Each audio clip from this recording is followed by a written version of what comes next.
বাঙালিদের 12 মাসে 13 পার্বণের মধ্যে অন্যতম হচ্ছে বিশ্বকর্মা পুজো। হাতে গোনা আর কিছুদিন বাদে অনুষ্ঠিত হতে চলছে দেবশিল্প বিশ্বকর্মা পুজো। এই পুজোকে কেন্দ্র করে কুমোরপাড়াতে ব্যস্ততা ছিল চোখে পড়ার মতো। যদিও এবছর অন্যান্য বারের তুলনায় ব্যবসায় মন্দা বলে জানিয়েছেন এক মৃৎ শিল্পী। সংবাদ মাধ্যমের মুখোমুখি হয়ে মৃৎশিল্পী জানিয়েছেন, অন্যান্য বছরের তুলনায় এবছর প্রায় 70% কম মূর্তির প্রস্তুত করা হয়েছে। মূলত করোনা মহামারী প্রভাবে এবছর পুজোর আয়োজনে অনেকটাই জৌলুসহীন বলে জানিয়েছেন তিনি। অন্যদিকে অনেকটা আক্ষেপের সুরে তিনি বলেন, মৃৎশিল্পীরা করোনাকালীন পরিস্থিতির জন্য ভয়ঙ্কর ক্ষতির সম্মুখীন হলেও সরকারের পক্ষ থেকে নির্দিষ্টভাবে মৃৎশিল্পীরা তেমন কোনো সাহায্য পাননি। অনেক কম বানানো হয়েছে, অনেক কম, যা মানে যাত্রা প্রায় 70% কম বানানো হয়েছে বিশ্বকর্মা। কারণ কি, বাজারের অবস্থা ভালো না, মানুষজন বাজারে করোনা মহামারীতে পূজা বাড়ি ঠিক মতো করে গত বছর থেকে এবার বাজার আরও বেশি খারাপ।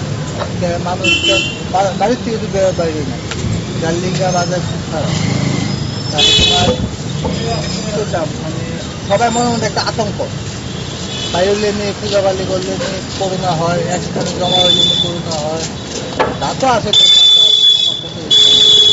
মানুষের ব্যবসা বাণিজ্য আমাদের সবাই, আমরা না সবাই মানে যারা সবাই ব্যবসা একটা লোক একটা কেস সিস্টেম, এটার সঙ্গে আরেকটার সঙ্গে আরেকটা কানেকশন, যার জন্য ব্যবসা বাণিজ্য নেয়, যার বাজার তো সবাই বাড়ি বাড়ি ঘরে ঘরে পূজা বড় পূজা দিয়ে কেউ আসছে এটা আমরা খুব হ্যাম্পার জন্য গভর্নমেন্টও আমাদের একটু সাহায্য করতে সাহায্য করে। মানে মৃৎশিল্পীরা আমরা যে শ্রমিক আছে, মালিক আছে, শ্রমিকরা তো বসা অযুক্তা কাজ করে, শ্রমিকরা শ্রমিকরা কাজ করতে হবে, শ্রমিকরাও অবস্থা খুব খারাপ। আমরা জন্য খারাপ, তাতে বেশি খারাপ হয়েছে আমাদের মৃৎশিল্পী শ্রমিকরা।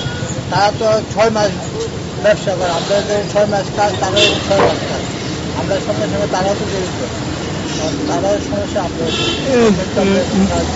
এবছর মূর্তির জিনিসের দাম কি বেড়েছে? সবচেয়ে বড় প্লাস পয়েন্ট হয়েছে জিনিসপত্রের দাম 2800। যে মালটা আগে ধরেন 10 টাকা কিনছে, এই মালটা 30 টাকা